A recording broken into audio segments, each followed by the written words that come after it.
हर हर महादेव दोस्तों, आपका स्वागत है परमात्मा आदि रुद्र चैनल महाकाल रुद्र के अंदर।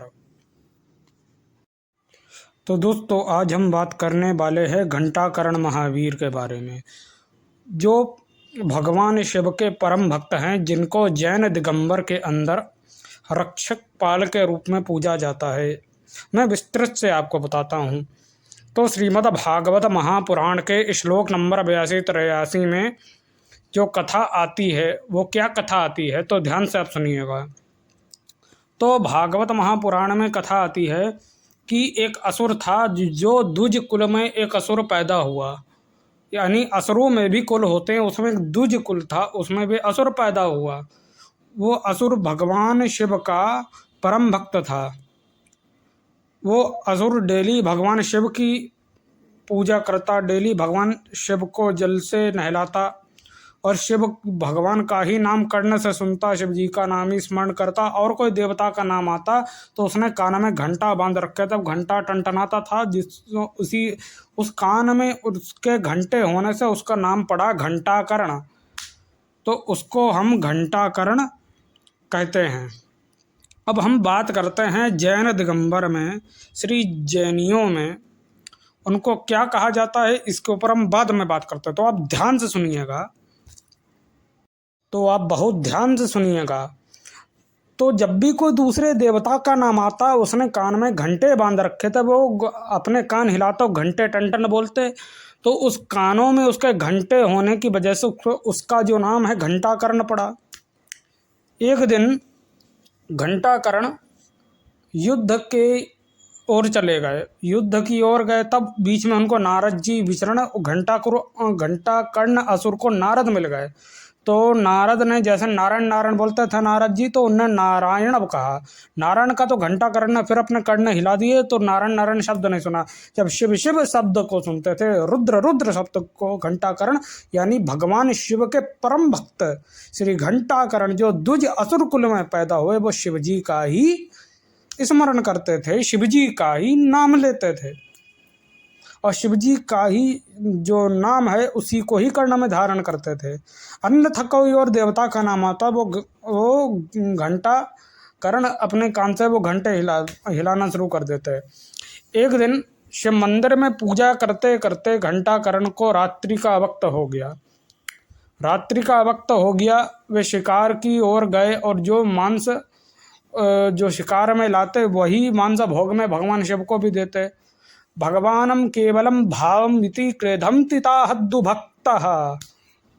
भगवान भाव से, प्रेम से कोई भी वस्तु अर्पण करी जाती है, भगवान उसे स्वीकार करते हैं केवल, पर मांसाहार को भगवान स्वीकार नहीं करते। अगर भक्त के पास कुछ ना होने पर, बेलपत्र इत्यादि की सुविधा होने पर, ना अगर भक्त नहीं चढ़ा सकता, तो जो भोग में जो भक्त चढ़ा दे, भगवान को एक पत्ता भी चढ़ा दे, भगवान शिव को कोई भी एक पेड़ का पत्ता, भगवान शिव उसे भी स्वीकार करते हैं।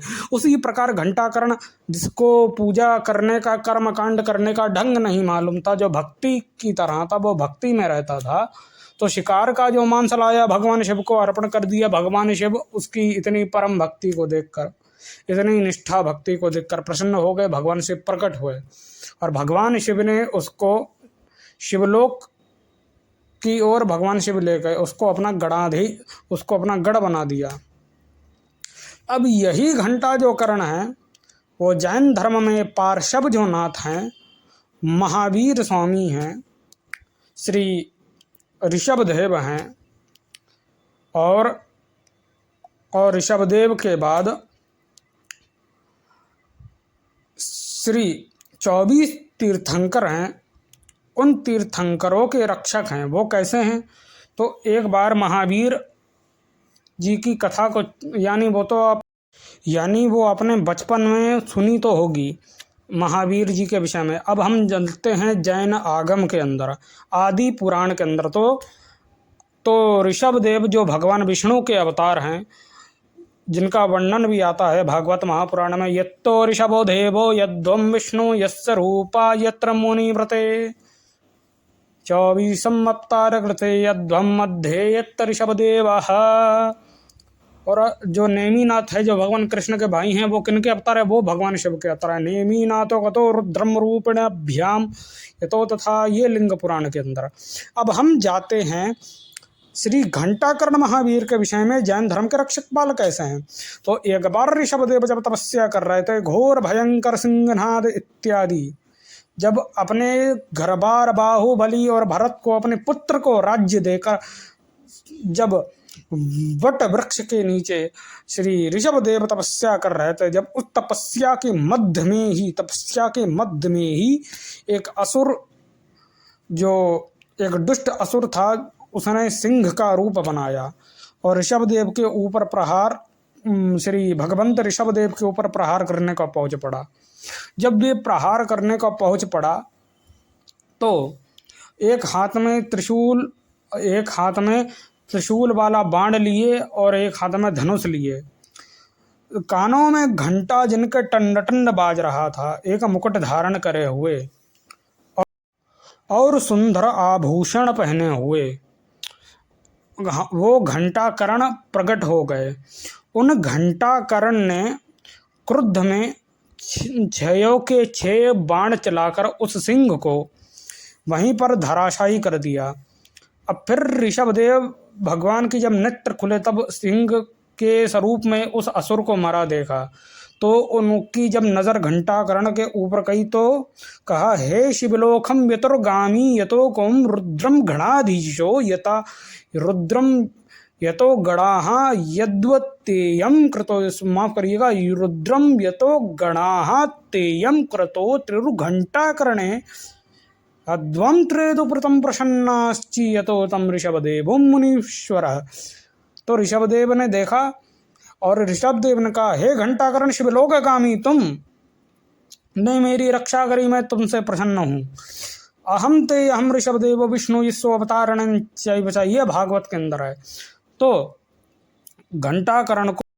फिर घंटाकर्ण को देखकर ऋषभदेव बड़े प्रसन्न हुए और घंटाकर्ण से कहा कि हे घंटाकर्ण, तुम शिवलोकगामी, मैं विष्णु अवतार ऋषभदेव, मैं तुमसे अति प्रसन्न हो जाओ। यतो तम जैनो दिगंबरो यतम क्रेतो प्रभातनम मुनीश्वरो यतो धर्मा रतम तो हम रक्षपालकास्यम व्रतोपाधिम। जहाँ मैं तुम्हें रक्षपाल की उपाधि देता हूँ, जितने 24 तीर्थंकर मेरे बाद जो आने वाले होंगे, जो अन्य भगवंत के जो अवतार होंगे, उन 24 के रक्षपाल तुम होगे। कोई भी कष्ट आने पर, कोई भी उन पर विपदा आने पर तुम बचाओगे। तो आखिर में क्या हुआ? जब महावीर जी का जब युग आया, महावीर और जी जो गौतम बुद्ध जो समकालीन है, जब उनका युग आया, उनके युग में जब महावीर पर प्रहार होने वाला था तो समय रोका श्री घंटाकर्ण जी ने। तो दोस्तों, मेरी जानकारी अच्छी लगी, लाइक एंड सब्सक्राइब कृपया शेयर करें।